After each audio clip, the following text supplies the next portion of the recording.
नमस्कार दोस्तों, easy to learn में आपका फिर से एक बार स्वागत है। कल हमने लॉसेस ख़त्म कर दिए थे, लॉसेस के टॉपिक्स हमने ख़त्म कर दिए थे। आज हम स्विच करने वाले हैं मैक्सिमम इफ़िशियंसी के ऊपर। मैक्सिमम सबसे पहले तो इफ़िशियंसी क्या होता है? इफ़िशियंसी जैसे कि किसी भी चीज़ को हम इनपुट दे रहे हैं तो उसका आउटपुट निकलेगा, ठीक है। अगर इनपुट दे रहे हैं और आउटपुट कम निकल रहा है, अगर हम उसको सफिशिएंट इनपुट दे रहे हैं, आउटपुट कम निकल रहा है, तो इफ़िशियंसी क्या हो गई हमारी? कम हो गई। अगर हम इनपुट सफिशिएंट दे रहे हैं और आउटपुट ज़्यादा दे रहा है, वो कोई भी मशीन को हम इनपुट सफिशिएंट इनपुट दे रहे हैं, यानी कि जितना उसको लगता है उतना ही इनपुट दे रहे हैं, लेकिन वो आउटपुट ज़्यादा दे रहा है, तो इफ़िशियंसी क्या होगी? उसकी ज़्यादा होगी, इफ़िशियंसी हाई होगी। इसीलिए कोई भी मशीन में हमें इफ़िशियंसी क्या चाहिए? आपने इफ़िशियंसी आज तक पढ़ा होगा, डेफिनेशन में, बेसिक में पढ़ा होगा। डेफिनेशन में इफ़िशियंसी क्या होता है, तो इफ़िशियंसी हमें कैसी चाहिए? किसी भी चीज़ की हमें इफ़िशियंसी ज़्यादा चाहिए, ठीक है ना। इफ़िशियंसी ज़्यादा चाहिए। अगर इनपुट और इफ़िशियंसी का रिलेशन क्या है? इनपुट और आउटपुट के बीच में। कोई भी चीज़ को हम इनपुट देंगे तभी तो आउटपुट निकलेगा ना। और वो डिपेंड करेगा कि इनपुट कैसे देंगे, किस तरीके से देंगे, और आउटपुट किस तरीके से निकलेगा, ज़्यादा निकलेगा या कम निकलेगा उस चीज़ का आउटपुट, ठीक है। उसके ऊपर उसकी इफ़िशियंसी डिपेंड करेंगी। एग्जांपल बता देता हूँ मैं यहाँ पे। अगर एक टू व्हीलर है, उसमें मैं 1 लीटर पेट्रोल डाल रहा हूँ। एक टू व्हीलर है, उसमें मैं 1 लीटर, गौर से सुनिए, एक टू व्हीलर है, उसमें मैं 1 लीटर पेट्रोल डाल रहा हूँ। 1 लीटर पेट्रोल में वो सिर्फ 2 किलोमीटर चल रही है। 1 लीटर पेट्रोल में वो सिर्फ 2 किलोमीटर चल रही है। तो वो गाड़ी हमारे लिए, वो टू व्हीलर हमारे लिए अफोर्डेबल है क्या? नहीं, वो अफोर्डेबल नहीं। उसकी इफ़िशियंसी कम है, बहुत बहुत ज़्यादा कम है। अगर वो दूसरी टू व्हीलर ले रहा हूँ मैं, 1 लीटर पेट्रोल डाल रहा हूँ मैं, और वो 60 और 65 किलोमीटर रन कर रही है 1 लीटर पेट्रोल में, तो उसकी इफ़िशियंसी कैसी होगी? ज़्यादा होगी, ठीक है ना। ये होती है हमारी इफ़िशियंसी। तो आज तक हम इफ़िशियंसी का फार्मूला क्या पढ़ते आए हैं? इफ़िशियंसी, चलो आगे बढ़ते हैं, वहीं पे फार्मूला मैं लिख के दूंगा। तो इफ़िशियंसी इक्वल टू, इफ़िशियंसी को किससे डिनोट करते हैं? ईटा से, ठीक है। इफ़िशियंसी इक्वल टू क्या होता है? Output upon input. अगर इसको हम 100 से मल्टीप्लाई कर देंगे तो वो परसेंटेज में निकल के आ जाएगी, ठीक है। अगर मैंने इनपुट को ऊपर लिख दिया और आउटपुट को नीचे लिख दिया तो वो मेरा रॉन्ग हो जाएगा। देखिए, इनपुट को अगर मैंने ऊपर लिख दिया और आउटपुट को नीचे लिख दिया तो वो रॉन्ग हो जाएगा, ठीक है ना।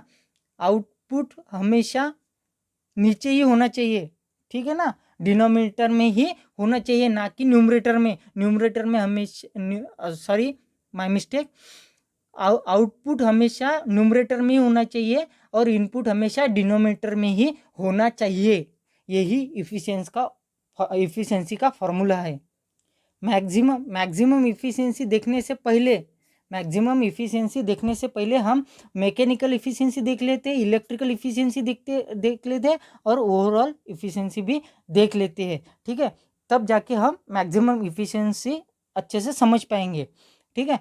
अब मैकेनिकल इफ़िशियंसी क्या होते हैं? अब किसी भी जनरेटर को हम सबसे पहले क्या देते हैं? मैकेनिकल इनपुट देते हैं। जैसे कि हमने स्टार्टिंग में पढ़ा था, किसी भी जनरेटर को हम मैकेनिकल इनपुट देते हैं, ठीक है। मैकेनिकल इनपुट देने के बाद जनरेटर किस में हम कन्वर्ट करके देता है हमें? मैकेनिकल एनर्जी को इलेक्ट्रिकल एनर्जी में, यानी कि इनपुट क्या हो गया? मैकेनिकल एनर्जी, आउटपुट क्या क्या हो गया? इलेक्ट्रिकल एनर्जी, ठीक है। जब हम मैकेनिकल एनर्जी देते हैं और आउटपुट में इलेक्ट्रिकल एनर्जी लेते हैं जनरेटर की केस में, तो हमारा आउटपुट क्या हो गया? आउटपुट इलेक्ट्रिकल एनर्जी, इलेक्ट्रिकल, जिसको हम पावर में भी बोलते हैं, पावर। यहाँ पे मैं पी लिख देता हूँ, पी यानी पावर, ठीक है। और इनपुट क्या देते हैं? इनपुट इनपुट हम मैकेनिकल एनर्जी देते हैं, मैकेनिकल पावर, वो मैकेनिकल पावर, ठीक है ना। तो ये हो गई मैकेनिकल इफिशियंसी। अब देखिए, हम जनरेटर को मैकेनिकल पावर इनपुट देते हैं, इसलिए हमने इनपुट में क्या लिखा? मैकेनिकल पावर, और आउटपुट में क्या मिलता है जनरेटर के? इलेक्ट्रिकल पावर, इसलिए हमने इलेक्ट्रिकल पावर आउटपुट में लिख दिया, ठीक है। यही हमारा फार्मूला होगा, आउटपुट अपॉन इनपुट। अब यहाँ पे थोड़ा सा ध्यान दीजिए, इलेक्ट्रिकल पावर का फार्मूला क्या है, power equals to V into I, देखा था हमने, ठीक है। अब पावर को ऐसे भी लिख सकता हूँ, V को Eg, जनरेटर है ना, जनरेटर ईएमएफ जनरेट करेगा, ईएमएफ इंड्यूस होगा, यानी कि जनरेटेड ईएमएफ Eg, वोल्टेज क्या होता है, ईएमएफ Eg, जिसको हम Eg से भी डिनोट करते हैं, और ये I, ये हो गया हमारा पावर, कौन सा, इलेक्ट्रिकल पावर, जो हमें जनरेटर से मिलने वाला है, ठीक है। अब मैकेनिकल एनर्जी कहाँ से मिलेगी हमें, मैकेनिकल, क्योंकि जनरेटर को क्या करते हैं, रोटेट करते हैं, रोटेट करने के लिए हमें क्या चाहिए, मैकेनिकल एनर्जी। मैकेनिकल एनर्जी किससे लेते हैं, थर्मल पावर प्लांट में हम जैसे कि आपने पढ़ा होगा पावर स्टेशन में, थर्मल पावर प्लांट में हम स्टीम से, यानी कि स्टीम हम टरबाइन के ऊपर बम्बार्ड करते हैं, उसको फ्लो करते हैं, स्पेशलाइज स्ट्रीम, और टरबाइन रोटेट होती है, turbine is a mechanical device, ठीक है। और समझ लीजिए पेट्रोल या डीजल पावर प्लांट होगा तो उसमें क्या होता है, डीजल इंजन या फिर पेट्रोल इंजन होता है, ठीक है ना। विंड में क्या होता है, विंड एनर्जी से वो टरबाइन रोटेट करती है। तो कहने का मतलब इतना ही है कि वो रोटेटिंग एनर्जी होंगी, रोटेटिंग डिवाइस होगा, यानी कि वो रोटेटिंग एनर्जी क्या होंगी, output of rotating machine, output of rotating machine, बरोबर है ना। रोटेटिंग मशीन का जो आउटपुट होगा वही हमारी मैकेनिकल एनर्जी होगी कि नहीं, ठीक है ना। यहाँ पे मैं एक बार अच्छे से समझा देता हूँ, ये समझ लीजिए, ये हमारा एक रोटेटर है, कोई भी रोटर है, कोई भी रोटेटिंग डिवाइस है जो हमें मैकेनिकल एनर्जी प्रोवाइड कर रहा है, जैसे कि टरबाइन टरबाइन टरबाइन हो गए, समझ लीजिए टरबाइन, ये क्या करेगा, मोटर ये शाफ्ट से कनेक्ट होता है और ये मोटर को जनरेटर को रोटेट करेगा, ये हमारा जनरेटर है। अब इससे जो आउटपुट निकलने वाला है यहाँ से, वो क्या रहेगी, रोटेटिंग एनर्जी, मैकेनिकल एनर्जी, जिसको हम रोटेटिंग एनर्जी भी बोल सकते हैं, जो हमें यूटिलाइज होगी। इसीलिए मैं इस फॉर्मूले को ऐसा लिख सकता हूँ, यहाँ पे तो जगह नहीं, मैं यहाँ पे लिख देता हूँ, यहाँ पे लिख देता हूँ, थोड़ा ध्यान दीजिए। अब हमारा इलेक्ट्रिकल पावर क्या है, Eg अपॉन आई, ठीक है, अपॉन, अब मैकेनिकल एनर्जी क्या है, किससे मिलने वाला है, output of driving engine, output of driving engine,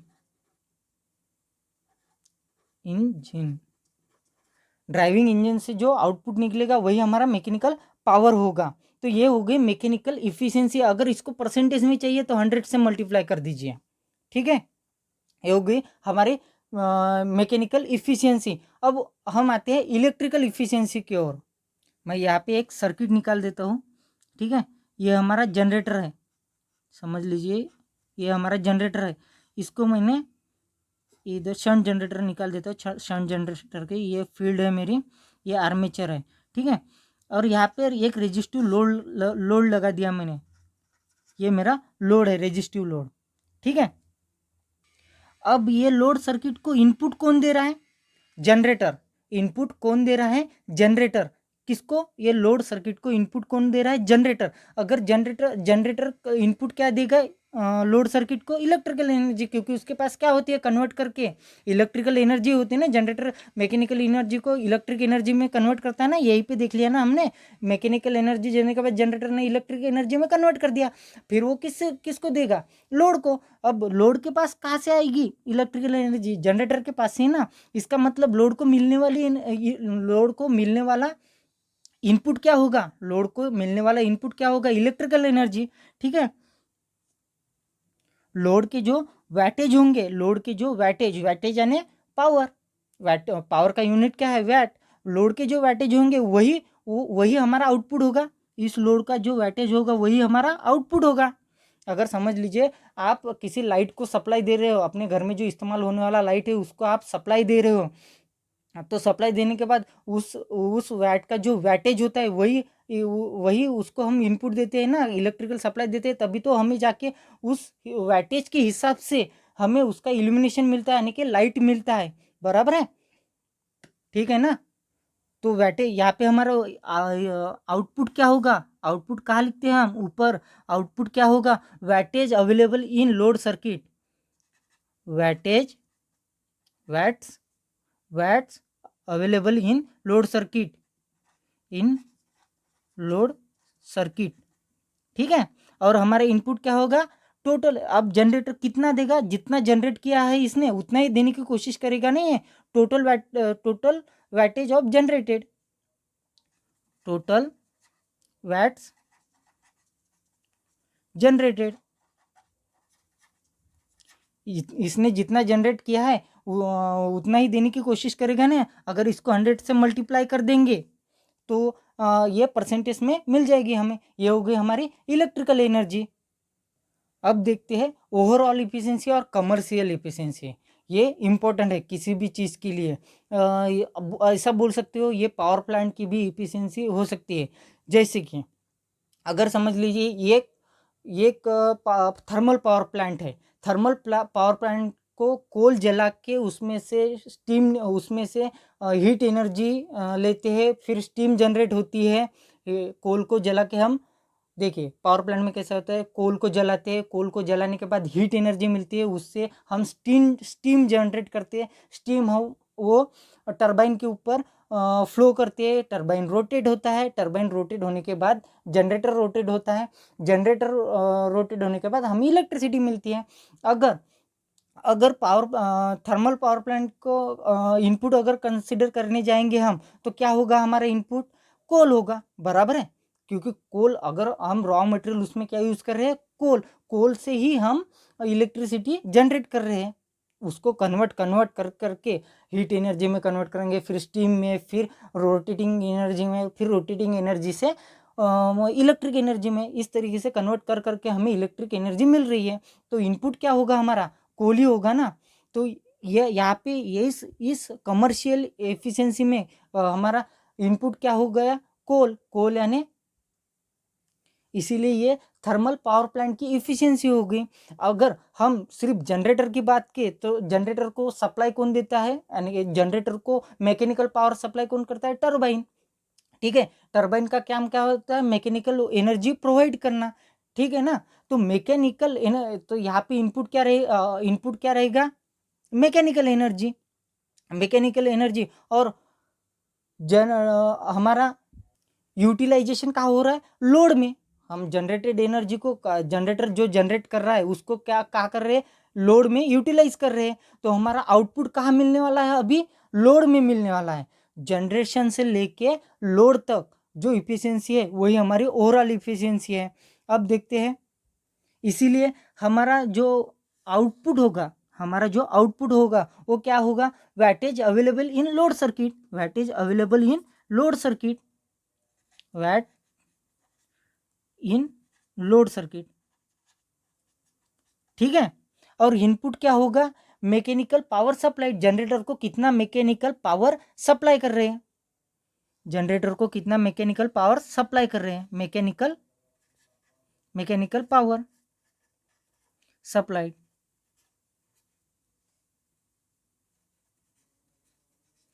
ठीक है ना। इसको अगर 100 से मल्टीप्लाई कर देंगे तो ये भी हमें परसेंटेज में आके मिल जाएगी। ठीक है, ये तो थी छोटी छोटी इफिशियंसी, यानी कि मैकेनिकल इफिशियंसी, इलेक्ट्रिकल इफिशियंसी और ओवरऑल इफिशियंसी। अब हम देखेंगे जनरेटर की maximum efficiency.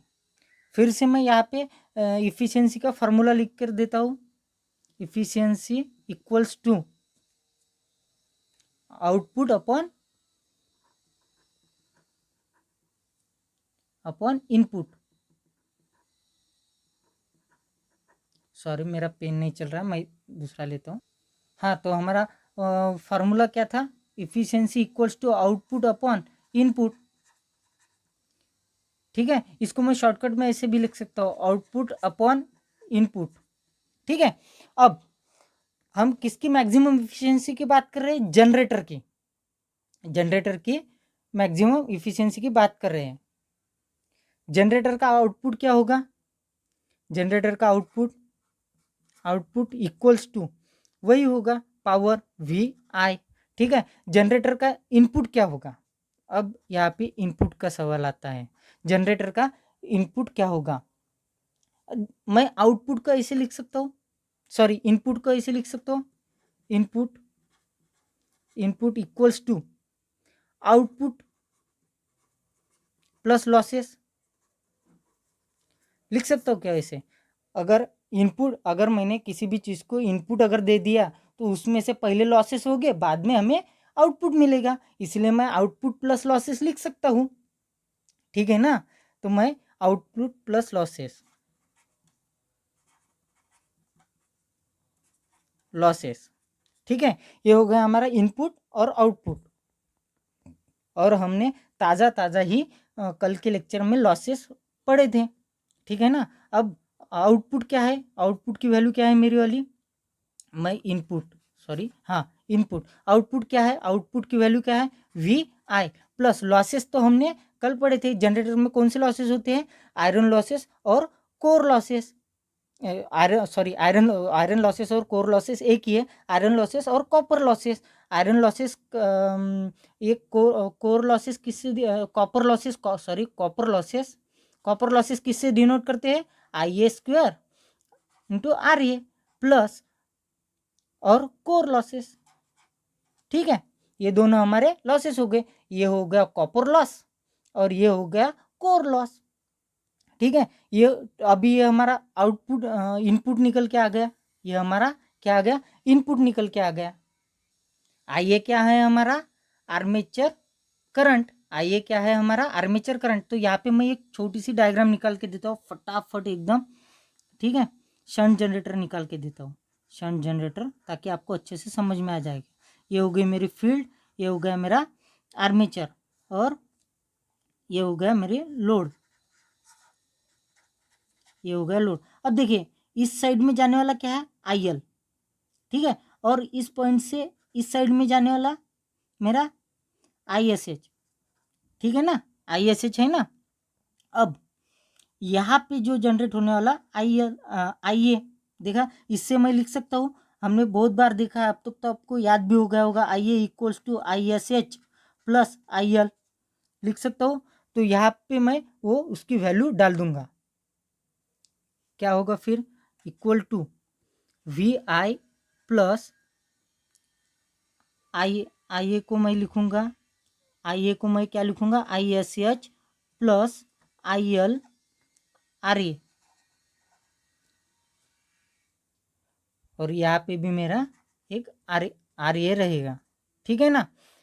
Plus W C. इसको अगर हम सॉल्व करेंगे, कॉमन निकालेंगे, तो वी आई प्लस क्या हो जाएगा हमारा? कॉमन आर ए को अगर कॉमन निकालेंगे तो आई एल को ही मैं आई कंसिडर करता हूँ, प्लस आई एस एच, ये स्क्वायर में रहेंगे, I S H whole square into R A plus W C, यानी कि copper loss core losses iron losses. ठीक है, ये क्या हो गया हमारा? इनपुट। चलो अभी इनपुट भी निकल आया, आउटपुट भी निकल आया। तो हमारा इफिशियंसी का फार्मूला क्या और आते हैं? हमारा इफिशियंसी का फार्मूला क्या था? Output upon input. इनपुट की वैल्यू क्या, आउटपुट की वैल्यू क्या है? हमने देखी थी वी आई। ठीक है, नोट करते जाइए आप। हाँ, और आउटपुट ये हमारा इनपुट ये निकल के आया, आउटपुट तो लिख दिया, इनपुट ये निकल के आया V I plus I I S C H square R A plus W C. ये हो गया। जो हमारा शंट जनरेटर में जो फ्लो होने वाला करंट होता है, वो फील्ड की बात कर रहा हूँ, फील्ड में जो शंट जनरेटर के फील्ड में फ्लो होने वाला करंट होता है, वो कैसा होता है? कांस्टेंट होता है और वो बहुत छोटा होता है, इसलिए हम उसको निग्लिजिबल कर देते हैं, उसको निगलेक्ट कर देते हैं। ठीक है, तो इसीलिए मेरा क्या होगा? अगर मैं यहाँ पे आई एस एच निगलेक्ट कर दूंगा तो आई इक्वल्स टू क्या होगा? आई ए। ठीक है ना? हम लोगों ने पहले देखा था I A equals to I S H plus I L देखा था ना? आई एल देखा था ना? अगर मैं आई एस एच को निगलेक्ट कर दूंगा तो क्या होगा? I equals to I A. तो लिख लेता हूँ मैं वही, equals to V I upon V I plus I A square into R A, बराबर ना? आणि ये डब्ल्यू सी। ठीक है। अभी मैं एक काम करता हूँ, यहाँ पे मैं वी आई को कॉमन ले लेता हूँ। वी आई आउटपुट में जो जैसा है वैसे ही रख देता हूँ, लेकिन डिनोमिनेटर से वी आई कॉमन ले लेता हूँ। वी आई अगर मैंने कॉमन ले लिया तो यहाँ पे क्या होगा, यहाँ पे I square A R A upon V I plus W C upon V I, ये हो जाएगा। ठीक है। अब देखिए, सॉरी, यहाँ से अगर वी आई कॉमन निकल गया तो यहाँ पे +1 रहेगा, +1 रहेगा। ठीक है ना। अभी देखिए, ये वी आई कैंसिल हो गया, यानी कि न्यूमरेटर में क्या बचा हमारा 1, और नीचे 1 प्लस, अब देखिए 1 प्लस ये आई और ये आई, हमने बोला था ना पहले आई इक्वल्स टू आई ए, एक आई कैंसिल हो गया इसमें का, यहाँ इसीलिए यहाँ पे क्या बचा, I R A upon V. ठीक है। और यहाँ पे प्लस में W C upon V I. ठीक है, यहाँ तक ये है हमारी इफ़िशियंसी। ठीक है। अगर हमें इफ़िशियंसी मैक्सिमम चाहिए दोस्तों, अगर हमारी इफ़िशियंसी हमें मैक्सिमम चाहिए तो डिनोमिनेटर कैसा होना चाहिए हमारा, यहाँ पे जो डिनोमिनेटर आया है वो कैसा होना चाहिए हमारा, मिनिमम होना चाहिए, कम से कम होना चाहिए डिनोमिनेटर, मिनिमम होना चाहिए, तभी जाके हमें मैक्सिमम इफ़िशियंसी मिलेगी। अब डिनोमिनेटर मिनिमम कैसे करेंगे हम उसको डिवाइड कर दें, डेरिवेटिव निकाल देंगे उसका, डी बाई डी आई। क्या होगा हमारा denominator, I R A upon V plus W C upon V I. ठीक है। अब इसका आंसर क्या आएगा हमारा, डेरिवेटिव आप तो पढ़ ही चुके होंगे, R A V minus W C upon V I square, ये हमारा डेरिवेटिव आ गया। अगर अब देखिए इसमें थोड़ा सा मैं चेंजेस कर देता हूँ, कुछ भी नहीं कर रहा हूँ, ज़्यादा कुछ नहीं कर रहा हूँ मैं, ये जो आई स्क्वायर है मैं इस साइड में लेके जा रहा हूँ, इसलिए I square R A, simple सा है, I square R A, I square को इस साइड में लेके गया, और वी को सिंपल, एक मिनट सिंपली तरीके से बता देता हूँ मैं, यहाँ पे आपको इस वाली टर्म को मैं इज इक्वल के इस साइड में लेके आ जाता हूँ। ठीक है। यानी कि यहाँ पे क्या हो जाएगा हमारा, R A upon V equals to V W C upon V I square. क्या किया मैंने, ये जो टर्म है इसको इज इक्वल टू के इस साइड में लेके आया, इसीलिए ये पॉजिटिव हो गई। ठीक है। अब मैं लेके आता हूँ आई स्क्वायर को इस साइड में, आई स्क्वायर इंटू आर ए। ठीक है, दिख रहा होगा आपको, हाँ दिख रहा है। ठीक है। इज इक्वल टू, कैमरा में आ रहा है। ठीक है। इज इक्वल टू वी को इस साइड में लेके जाता हूँ, डब्ल्यू सी, ये डिवाइड में है इसलिए मल्टीप्लाई में वी अपॉन, ये वी बचा हुआ है वी, ये वी कैंसल। ठीक है। I square R A is equal to W C, ये हमारा आंसर आ गया। ठीक है, ये हमारा। अब देखिए दोस्तों, आई स्क्वायर आर ए क्या है हमारा, कॉपर लॉस, और ये डब्ल्यू सी हमारा आयरन लॉस। इसका मतलब ही यही है, इसका मतलब ही यही है, अगर हमें मैक्सिमम इफिशियंसी चाहिए, फॉर मैक्सिमम इफिशियंसी तो कॉपर लॉस इक्वल टू, ये हमारे कॉपर लॉस है ना, copper loss equals to iron loss होनी चाहिए, copper loss equal to iron loss. ये हमारी कंडीशन है मैक्सिमम इफिशियंसी की। जब भी हमारा कॉपर लॉस और आयरन लॉस इक्वल्स टू होगा, दोनों बराबर होंगे, तभी जाके हमें मैक्सिमम इफिशियंसी मिलेगी जनरेटर की। ठीक है ना। हमने ये इस डेरिवेशन से यही कंडीशन प्रूफ की है। ये डेरिवेशन का लेने का मतलब, निकालने का मतलब यही था कि अगर हमें मैक्सिमम इफिशियंसी चाहिए तो कॉपर लॉस और आयरन लॉस हमें सेम मिलनी चाहिए, ये इक्वल मिलनी चाहिए। यही हमारा डेरिवेशन का अब तक का मतलब था। इस डेरिवेशन से हमने प्रूफ कर दिया, जब भी कॉपर लॉस और आयरन लॉस इक्वल होंगे तब मैक्सिमम इफिशियंसी जनरेटर देगा। तो ये थी मैक्सिमम इफिशियंसी। आज के लिए बस इतना ही। कल हम इसके न्यूमेरिकल्स पे थोड़ा फोकस करेंगे, फिर आगे बढ़ेंगे। आज के लिए बस इतना ही। धन्यवाद।